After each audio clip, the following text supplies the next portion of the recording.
भागलिया मज वाहतील कडे त्यांचे याने जोडे सर्व सुख त्याची माझ हिता करीती सकळ जेणे हा गोपाळ कृपा करी तुका म्हणे शेष सेविना आवडी तुका म्हणे शेष सेविना आवडी वचनाला मोडी बोलिले ते त्याची माझ हिता करीती सकळ जेणे हा गोपाळ कृपा करी श्री विठ्ठल विठ्ठल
शरण शरण जणवंता तुम्हा अलोरा मधुता काय भक्तीच्या त्या वाटा मज दावाव्या सुवटा श्री गुरुचरण सरोज रज निज मन मुकुरु सुधारी बरनव रघुबल विमल जशु जोदाय कुफलचारी बुद्धिहीन तनु जाने के सुमिरो पवन कुमार बल बुद्धि विद्या देहु मोहे हर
संतांची पायी हा माझा विश्वास, सर्व भावे दास झालो त्यांचा, तेचे माझे हित करीती सकळ, जेणे हा गोपाळ कृपा करी.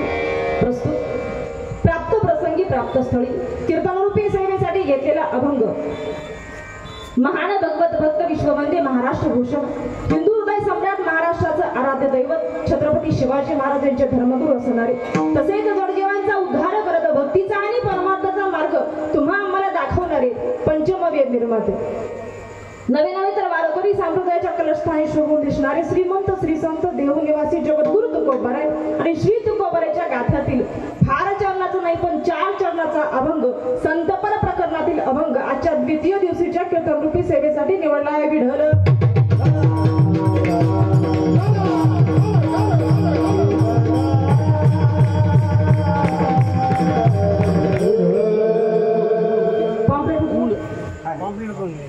प्रस्तुत अभंगात प्रवेश करण्याआधी अल्पसा परिहार वक्त्याचं आद्य कर्तव्य. या न्यायाने अल्पसा परिहार द्यायचा तो म्हणजे की असा, साधू संतांच्या पदस्पर्शाने पावन आणि पुनीत झालेली ही मेंढका नगरी नवे नवे, जिथे वैकुंठवासी नामगुरु संत श्री नारायण महाराज यांचं स्थान आणि असे पवित्र गाव. या गावामध्ये गेल्या 37 वर्षापासून चालत असलेला अखंड हरिनाम सप्ताह 3 तप पूर्ण होऊन 4थ्या तपाकडे तुमची वाटचाल आहे. द्यावे तेवढे धन्यवाद तुम्हाला कमीच आहेत, कारण सप्ताह वर्षानुवर्ष चालवणं साधी गोष्ट नाही. हो, जावे त्याच्या वंशा जे करतात सप्ताह त्यांना माहिती आहे, त्यामुळं द्यावे तेवढे धन्यवाद तुमच्या गावाला कमीच आहेत. त्यामुळे तुम्ही स्वतःची प्रशंसा म्हणून टाळी एकदा स्वतःसाठी सुंदर वाजवा. टाळ्या जरा इमानदारीने वाजवा. हा, इथं बेईमानी नको, नाही तर सगळीकडे आहेच आपली बेईमानी. दुधात पाणी, कापसात पाणी, सगळीकडं म्हणा पाणीच पाणी बेईमानी. असं तुम्ही तरी नका म्हणून बरं का. तुमचा परिसर खूप बागायत अगदी सुंदर दृष्ट लागावी. डोक्याच्या पुढे आलं की आम्हालाही वाटतं आम्ही इकडेच राहायला पाहिजे होतं. काय कारण सगळा परिसर अगदी हिरवागार दिसतो उन्हाळ्यापर्यंत. कृपा आहे, विशेष सुंदर असं नियोजन आहे. खरं म्हणजे गेल्या वर्षी माझं इथं येणं झालं. ज्यांच्या मार्गदर्शनाखाली हा कार्यक्रम पार पडत आहे असं हरिभक्तीपरायण आमच्यापेक्षा ज्ञानानं मानानं वयानं अधिकार संपन्न असणारे श्री पंढरीनाथ महाराज पंढरपूरकर बाबांच्या चरणावरती नतमस्तक. त्याचप्रमाणे सुंदर असं नियोजन आहे. ग्रंथराज ज्ञानेश्वरीचं पारायण आहे. त्यानंतर तुकाराम महाराज चरित्र कथा आहे. ज्यांच्या शिव कार्यविधी आपण कथा श्रवण करत आहात. असं या परिसराचं भूषण, वारकरी भूषण, भजन सम्राट आमचे बंधू श्री शिवचरण महाराज पारटकर यांच्या शिवकार्यामध्ये आपण कथा श्रवण करत आहात. दादांचं खूप योगदान असतं प्रत्येक कार्यक्रमाला. दादांच्या चरणावरती नतमस्तक. त्याचप्रमाणे सुंदर अशी गायनाची 7 महाराजांची गावत आहे. असं आपल्या परिसराचं वैभव, वारकरी भूषण, भजन सम्राट, स्वर्विष्कार प्राप्त, आमच्यावर अगदी लहान बहिणीसारखं प्रेम करणारे. खरं म्हणजे संप्रदायात गेल्या वर्षी बोलून गेले. वाटचाल करताना आम्ही ज्यांच्या हाताला धरून पुढे म्हणजे आमच्या प्रवासाची सुरुवात केली. अगदी 3-4 कीर्तनं झालेली आणि त्यानंतर दादांचा म्हणजे दादांमुळं या परिसरात भरपूर सेवा मिळाल्या. असे आमचे मला अगदी श्रद्धेच्याच ठिकाणी असणारे माझे बंधू हरिभक्तीपरायण गंगाधर महाराज कोल्हे मुगलकर दादांच्या चरणावरती नतमस्तक. त्याचप्रमाणे सुंदर अशी गाण्याची 7 लावते स्वर्विष्कार प्राप्त हरिभक्तीपरायण संतोष महाराज तेलगावकर दादांच्या चरणावरती नतमस्तक. अगदी सुंदर गायन आहे. त्याचप्रमाणे हरिभक्तीपरायण आनंदा महाराज इंपेजवाड दादांच्या चरणावरती नतमस्तक. अण्णावर थोडी बहुत बदल होत असेल बरं का. त्याचप्रमाणे आदरणीय आमचे बंधू आमचे साळवाडीचे सरपराधा आमचे भेटी झाली आहेत समुद्रवाडीला, पण तर चेहरे लक्षात असतात पण नावं लक्षात नसतात. दादांच्या चरणावरती नतमस्तक. त्याचप्रमाणे सुंदर असे टाळकरी सर्व उभे आहेत. आमच्या चोपदार दादा बाबांसाठी एकदा टाळी वाजव. इकडल्या परिसरात आले की जोपदाराकडे जरा जास्त बघा वाटतं का, कारण इथं एखादा तरुण हवा होता. आता आमचे तरुण इथं मंडपातच यायला तयार नाही. एकदा बसतात बाहेर, कारण असलं कीर्तन ठीक तर 2 तास बसता येईल आणि नसलं तर मग बाहेरच्या बाहेर आपल्या सोयीनं ते बसतात बिचारे. पण इथं आलं पाहिजे बरं का. आता इथे एखादा तरणा उभा हवा होता बरं का, कारण संप्रदायाचा ब्रीद आहे. तरणा भाग्यवंत नटे हरी कीर्तनात, पण आमची कीर्तनात नटत नाही. कुठं नटतात त्यांचं त्यांना माहिती. आपण त्याची नावं घेऊ कशाला नको त्या गोष्टी कीर्तनात आणायच्या. आता चोपदाराचं काम काय असतं, एखादा महाराज येता येता पडू नये बरोबर ना बाबा. ऐकू येतं का? वा छान आहे. येता एखादा महाज पडू नये. आता पडतात आज चतुर्थीचा उपवास आहे, निराळ उपवास आहे. येता आली चक्कर पडले महाराज. तिथून महाराजांना धरून व्यासपीठापर्यंत कुणी आणायचं? कुणी बोलता का? जाऊ चोपदार बाबांनी आणायचं. आता मला सांगा, यांच्याकडे बघून यांनी मला धरून आणावा का मी ह्यांना धरून आणावं? त्यांना तुम्हाला होतं बाबा विठोबारक नाही झालं, चला अहो चला. ते म्हणतात ताई तुम्ही हा मी येतो पाठीमाग हळूहळू. पण इथे हे करत तरुण हवा होता बरं का? तरुणाची व्याख्या थोडी वेगळी आहे. तुमच्याकडची माहित नाही पण आमच्याकडची सांगू का? शब्दाचा विपर्यास करत नसाल तर सांगू का? तुमच्याकडे बोलत नाहीत का? मला सगळं माहित आहे, मी इकडेच वाढली त्यामुळे बोलत ना. मग तुम्ही आम्ही खेळी मी गदारोळी. आमच्याकडच्या तरुणाची व्याख्या जेमतेम अशी आहे. आमच्याकडचा तरुण सकाळी जातो घरून, दुपारी घेतो भरून आणि संध्याकाळी आणावा लागतो धरून. त्याचं नाव असं आहे का? तू सरळ रस्त्यावर येणार नाही, तो लेझीम ठेवतच नाही. म्हणजे याकडेला एकदा तर ह्याकडेला एकदा ते पिऊन नट असतो महाराज, त्याला रस्ता पुरत. पण तरुणाची व्याख्या तरुणांनी काढा उघडी करून म्हणायचा. कुणाला तरुण म्हणायचं? देहामध्ये शक्ती आहे, मनामध्ये विश्वास आहे, बुद्धीमध्ये विवेक आहे, हृदयामध्ये करुणा आहे, मातृभूमीवर प्रेम आहे, इंद्रियावर संयम आहे, मन ज्याची स्थिर आहे, आत्मविश्वास दृढ आहे, सिंहासारखा प्रबळ आहे आणि परमार्थाला जो धरून आहे तोच आजचा खरा तरुण. कुणाला तरुण म्हणायचं? आमच्या चौदार बाबाच्या जन्मावरती नतमस्तक. इथून गेलं मध्ये आपण प्रवास कुठून चाललाय? मला अभंगावर आणत जा, नाही तर मी जाईल कुठेही वाहत. तुमचं आता म्हणजे तुमची भाषेच आहे मी, त्यामुळे इकडे तिकडे भटकू. आदरणीय मृदंगाची साजनची लाभ, मृदंगाची साजनची लाभत आहे असे आमचे गुरुबंधू. गेल्या वर्षी दादांची सेवा ऐकली.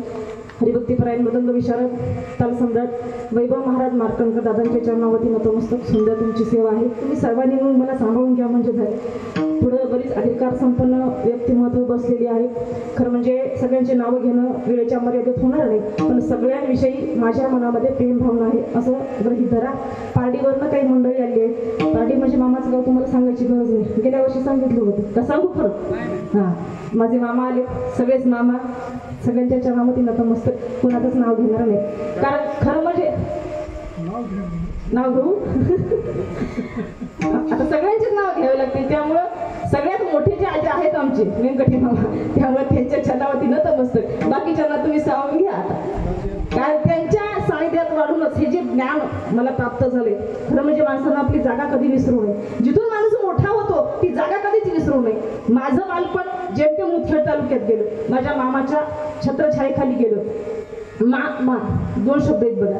मा म्हणजे मा कुणाला म्हणतात? मा आईला मा, आणि परत एक मा जे आईपेक्षा डबल प्रेम आपल्यावर करतो त्याचं नाव मामा. असे माझे मामा आहेत, ज्यांच्या खरं म्हणजे ही संस्काराची देण, ही शिदोरी जी आहे ती माझ्या मामाकडूनच मला मिळाली. त्यांच्या आशीर्वादाचे हात नेहमी माझ्या डोक्यावरती होते, म्हणून की काय हा प्रवास इथपर्यंत आला. सगळ्यांच्या चरणावरती नतमस्तक होते. आणि त्याचप्रमाणे खांद्याला खांदा देऊन पाटील घरातून बाहेर निघत असताना कुठल्याही गोष्टीचा विचार न करता तू हो पुढे मी मागे आहे असं म्हणणारे माझे पतिराज आदरणीय हरिभक्तीपरायण संतोष पाटील देवराय यांच्याही चरणावरती नतमस्तक होते. कारण ते आहेत म्हणून मी उखाण्यात घेऊ का? बघा आता या पाठीमागून आता सुरू करतात असं की बाबा चला उखाणा तर उखाण. आपला अभ्यास आहे कमी. ऐका. संप्रदायात संप्रदाय वारकरी संप्रदाय, संप्रदायात संप्रदाय वारकरी संप्रदाय, आणि वारकरी संप्रदायाचं नाक म्हणजे विणा. ऐकताय ना? संप्रदायात संप्रदाय वारकरी संप्रदाय आणि वारकरी संप्रदायाचं नाक म्हणजे विणा. हरिभक्तीपरायण संतोष पाटील देवराय यांचं नाव घेते. सगळ्यांनी प्रेमाने एकदा विठ्ठल विठ्ठल म्हणा.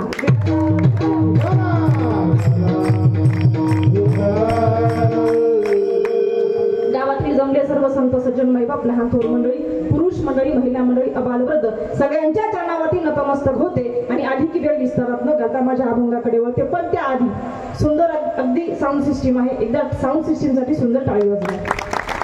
कारण कुणाला कुठे काय होत असतं हे सगळं त्यांना माहित असतं. आम्हाला जरी त्यात ज्ञान नसलं की आम्हाला जे लागतं ते द्या, आम्हाला बाकी काही नको. नाही तर व्हायचं असं एका गावाला कीर्तनाला गेले, दादा विको द्या, अहो गायनाला विको द्या, गायनाला विको द्या. दादा उठले, पुणे ते बाजूच्या घरात गेले आणि विको दंत मंजूंशी मी म्हणत तुम्हीच घासत बसा. ऑपरेटर असे असतात ज्यांचा अर्थार्थी संबंध नसतो मशीनरीशी. त्यामुळे दादांच्या चरणावरती नतमस्तक. सुंदर अशी सेवा आहे. सगळ्यांच्या चरणावरती पुन्हा एकदा नतमस्तक होते. तुमच्या गावाला लाभलेला वैभव नारायण महाराज यांच्या चरणावरती नतमस्तक होते आणि अधिक वेळ विस्तारात न घालवता माझ्या अभंगाकडे येते. विठ्ठल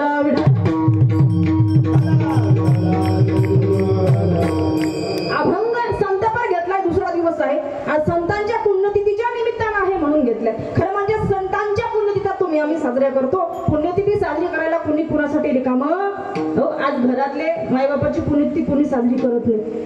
खरं म्हणजे पिता स्वयंमेव नारायण माता प्रत्यक्ष लक्ष्मी आपण ऐसे भावी ज्याचे मन सुपुत्र जाणतो एक. तुकोबराय म्हणतात सुपुत्राच्या यादीमध्ये कुणालाही बसवू नका. जे खरंच सुपुत्र म्हणायच्या लायकीचे आहेत त्यांना तुम्ही सुपुत्र म्हणा.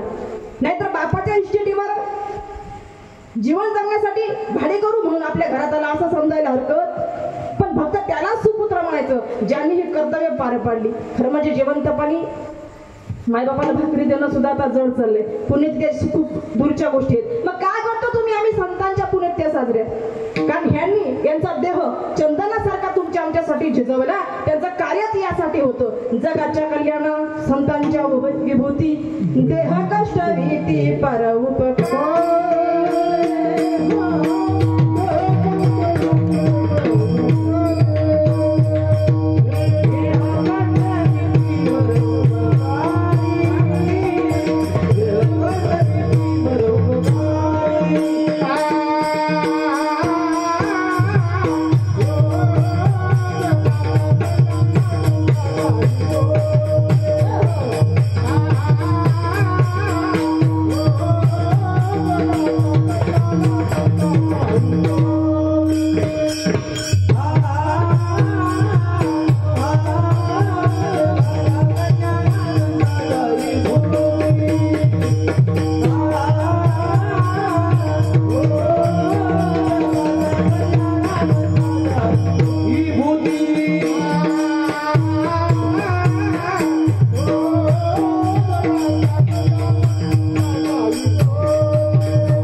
संतांचं महत्व जाणून घेतलं पाहिजे. पण तुम्ही आम्ही जाणून घेत नाही. कुणाला म्हणायचं संत थोडक्यात ऐका.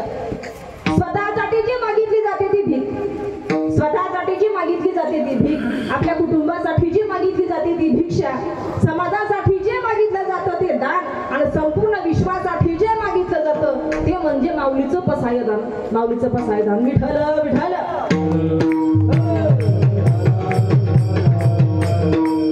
वाचस्य एकम मनस्य एकम कर्मस्य एकम इति महात्मा.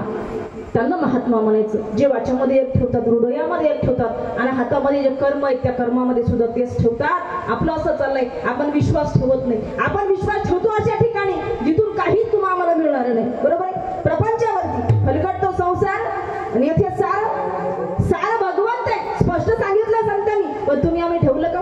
ठेवतच नाही विश्वास. नको त्या ठिकाणी विश्वास ठेवला आणि विश्वासघात झाला की मग रडत बसतो. मग म्हणतो आमच्या जीवनात आनंदच नाही. कुठून येणार आनंद? कारण जागा चुकली तुमची आमची. सुखाय कर्माणी करोति लोको नतै सुखम वाने उपार ममुआ विंद्यते भूयसा ततैव दुःखम यदत्र युक्तम भगवान वदिन्हा.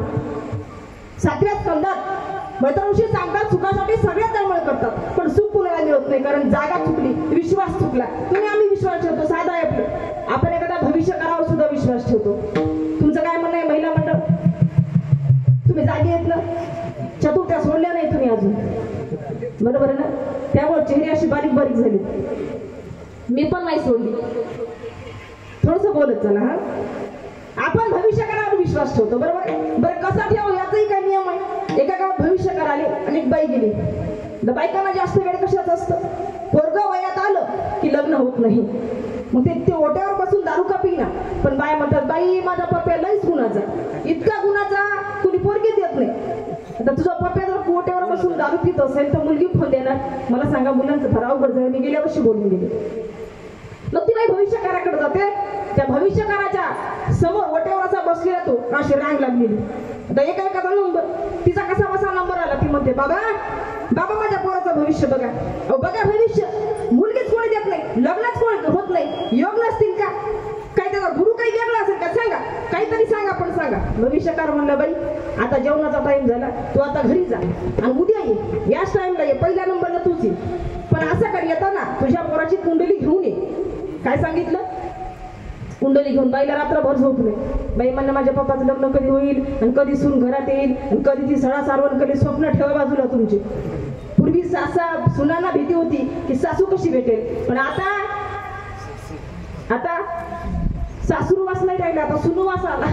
त्यामुळं सून येणारी कुठल्या दिशेने येणार आहे, काय कोणतं वादळ घेऊन येणार आहे हे सांगता येत नाही. दुसऱ्या दिवशी हजारबाई कुंडली हातामध्ये. बाबा बघा बघा भविष्य, कधी होईल माझ्या पोराचं लग्न, जराशी सांगा मला. बाबाने सांगितलं. कुंडली घेतली हातामध्ये. बाबा सांगायला सुरुवात करतात, बाई तुमचं नाव मुक्ताबाई आहे. इथं कोणी आहे का? आहे का? असतील भरपूर, पण इथल्या सोडून. तुमचं नाव मुक्ताबाई आहे. बरोबर आहे महाराज. बघता क्षणी नाव सुद्धा ओळखलं.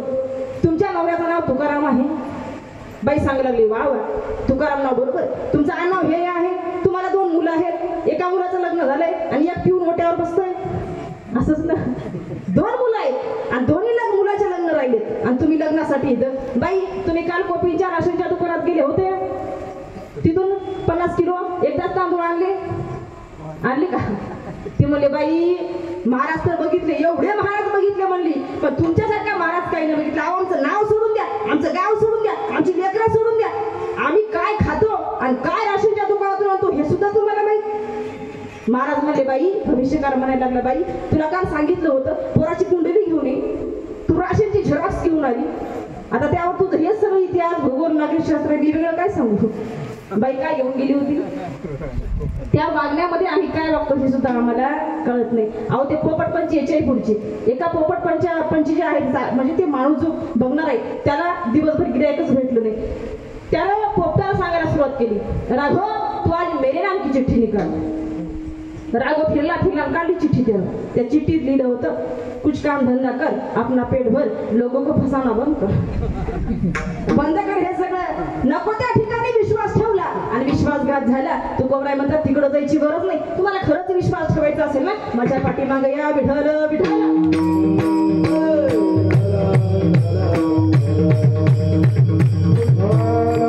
नको तिचा विश्वास ठेवणं बंद करा.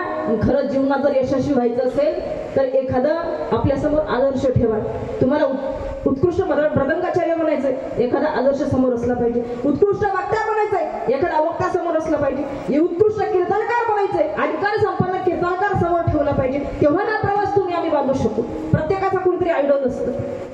तरुणांना सुद्धा विनंती आहे, जीवन जगत असताना एवढं सुंदर जीवन जगा की कुणीतरी असा आदर्श आपल्या समोर ठेवा ज्याच्यावर विश्वास ठेवून आपण हा प्रवास बांधू शकू आणि यशाचं शिखर गाठू शकू. हो, संतांचं जीवन इतकं मृदू आहे, इतकं सुंदर आहे. संतांचा जर तुम्ही आम्ही विचार केला तर गीता माऊली वर्णन करते, गीताया श्लोक पाठेन गोविंदम स्मृती कीर्तनम साधू दर्शन मात्रेन तीर्थकोटी फलम लभेत. कोटी तीर्थाचा फळ ज्यांच्या दर्शनातून तुम्हाला आम्हाला मिळतो, अशा संतांच्या चरणाकडे जायला तुम्हाला आम्हाला काही हरकत नाही. हो तुकोबाई, तुम्ही ठेवलाय का विश्वास?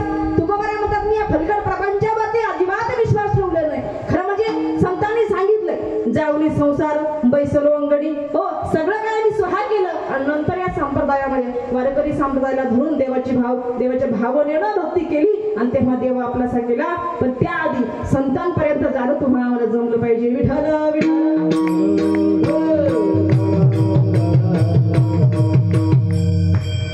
सहज कुणावर कोणी विश्वास ठेवत नाही. संत जरी थोडक्यात सांगेल, पण त्याआधी एक मुद्दा मला सांगायचा आहे तुम्हाला. तुमचा आमचा सर्वांचा विश्वास जिवंत माणसावरती नाही, पण 391 वर्ष होऊन गेले माझ्या राजेंना या मातीतून जाऊन इथून ते हरूपाड नाही सहून. पण आज छत्रपती शिवाजी महाराज म्हटलं की अंगावरती शहारे उभे राहतात. हो राहतात ना. तरुणांना शिवाजी महाराज म्हटलं की प्रेरणा मिळते. काय केलं बरं आपल्यासाठी त्यांनी? विचार जर केला, शतका उलटून गेली. आपल्या घरच्या माणसाची नावं आपल्याला माहित नाही, पूर्वजांची नावं आपल्याला माहित नाही, पण आजही म्हणावं लागतं, घासल्याशिवाय धार नाही तलवारीच्या पातीला, घासल्याशिवाय धार नाही तलवारीच्या पातीला. आणि माझ्या शिवरायाशिवाय पर्याय नाही या महाराष्ट्राच्या मातीला, माझ्या शिवरायाशिवाय पर्याय नाही या महाराष्ट्राच्या मातीला. हो, शेतकरीच्या त्या काळामध्ये एक कवी लिहितो, 50 वर्ष जगले राजे आयुष्य, पण 100 वर्ष जगले असते ना तर याच कष्टकरी शेतकऱ्याच्या घराला, प्रत्येकाच्या घराला सोन्याचं दार असतं. मी कवी म्हणतो तो. माझ्या शिवरायाचं आयुष्य जर शतकाच्या पार असतं, माझ्या शिवरायाचं आयुष्य जर शतकाच्या पार असतं, तर कष्टकरी शेतकऱ्याच्या घराला आज सोन्याचं दार असतं, आज सोन्याचं दार असतं. आणि खरंच असतं महाराज. का आपण तुम्ही आम्ही आठवण काढतो, कसे घडले शिवबा? थोडक्यात सांगते शिवबा या नावाची व्याख्या, पण त्याआधी टाळी वाजून भजन करा. विठ्ठल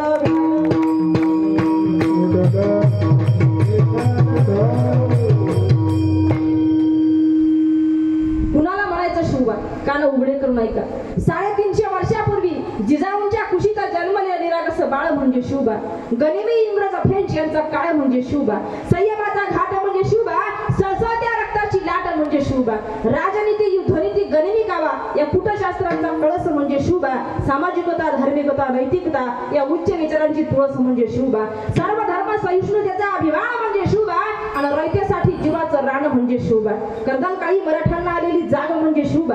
अन्यायाविरुद्ध पेटवून उठणारी आग म्हणजे शिवबा. त्या अफजल खानाला फाडणारा वाघ म्हणजे शिवबा. समानता जगावरती आदर्श राजाची छाप म्हणजे शिवबा. तुमचा माझा अख्ख्या महाराष्ट्राचा बाप म्हणजे शिवबा. तुमचा माझा अख्ख्या महाराष्ट्राचा बाप म्हणजे शिवबा. सहज नाही या गोष्टी, सहज नाही. विश्वास होता स्वतःवर आणि आपल्या मावळ्यावर, स्वराज्य उभं केलं. तुकोबारे म्हणतात, अरे हे सगळं करणारी माणसंच आहे, पण छत्रपती शिवाजी महाराज सहज नाही घडत. श्री तुकोबाराच्या कीर्तनामध्ये पालखट मांडी घालून ताळपत्रीवर बसावं लागतं, तेव्हा घडतात छत्रपती शिवाजी महाराज. 50 वर्षाच्या आयुष्यातला 35 वर्ष कालावधी घोड्यावर काढावा लागतो, तेव्हा घडतात छत्रपती शिवाजी महाराज. भोग कमी, त्याग जास्त, तेव्हा घडतात छत्रपती शिवाजी महाराज. आणि प्रेरणा ही संकल्पना, ही व्याख्या घेऊन जर जीवन जगायचं असेल तर तुम्हाला आवर संतांचे चरण धरावे लागतील. तुकोबाराय म्हणतात, तुम्हाला कळत नाही ना, मी सांगतो नेमका विश्वास ठेवायचा कुठं. या माझ्या पाठीमागं अभंगाचं प्रथम चरण.